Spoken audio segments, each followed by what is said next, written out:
read this verse from the AMPC, the Amplified Version.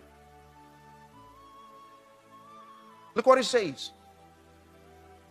For ever since the creation of the world, his invisible nature and attributes, that is, his eternal power and divinity, have been made intelligible and clearly discernible in and through the things that have been made.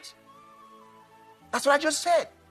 What he's referring to here is extrapolatory evidence of his divine character. So he says, so men are without excuse. Now,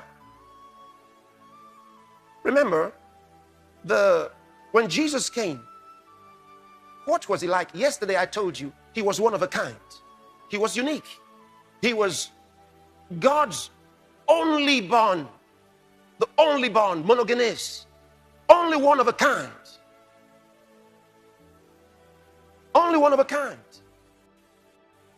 But I have something to tell you in connection with that shortly. And so this Jesus, the Bible tells us something about him. I'm going to read that to you. In Colossians chapter 1, when you read in verse 15, see what the Bible says about Jesus. Because now I'm discussing the evidence, extrapolatory evidence of the divine character. Look at this.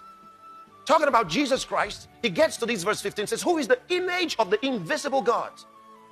Jesus Christ is called the image of the invisible God. Amazing. Now, the Greek word translated image there is eikon, which is where the English gets the word.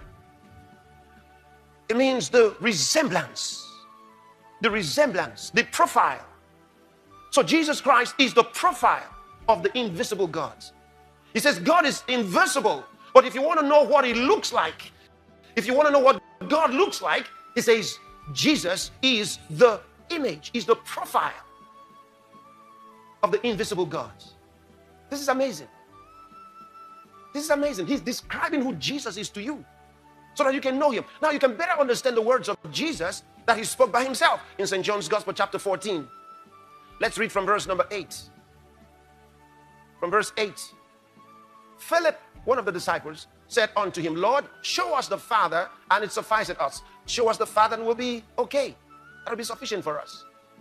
Look at what Jesus says to him. Jesus said unto him, have I been so long time with you, and yet hast thou not known me, Philip? He that has seen me has seen the Father.